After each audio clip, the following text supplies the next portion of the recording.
The African slave trade began in the 15th century and ended in the late 18th century. The African slave trade was between the Europeans, the Americans, and the Africans. The Europeans would go over to Africa and trade slaves for goods they brought from America.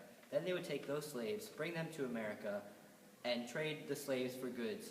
All the goods that the Europeans want would go back to Europe, and the goods that the Europeans did not want went back to Africa. In this model, you can see the slaves going from Africa to North America, and then the goods that the Europeans traded for the slaves go back to Europe for further manufacturing or for trade back to the Africans for more slaves, hence the triangle. Here's a depiction of the African slave boats.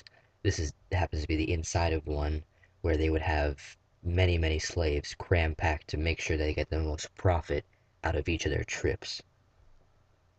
After the slaves were brought to America, they would be auctioned off, and plantation owners or local residents would buy them to work on farms or to work in the house.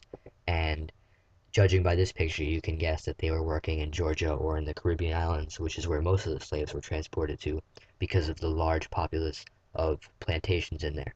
If they were bought by the Spanish would have them work to pay off this debt called the encomienda system, which they devised just to get more money out of these slaves because the slaves would be working for the rest of their lives just to pay off a debt that they got themselves into.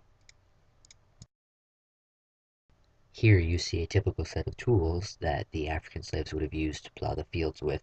Of course, they didn't have tractors to use, so it took a very long time, and that's why they were slaves. Plantation owners did not want to do all this hard labor by themselves. They wanted different people to do this for little money.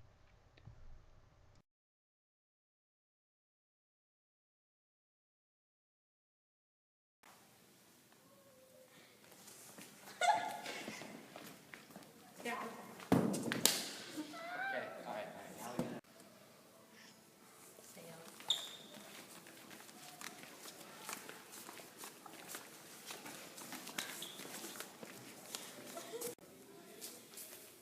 Got the goods? Yeah, Slaves are over there. come with me.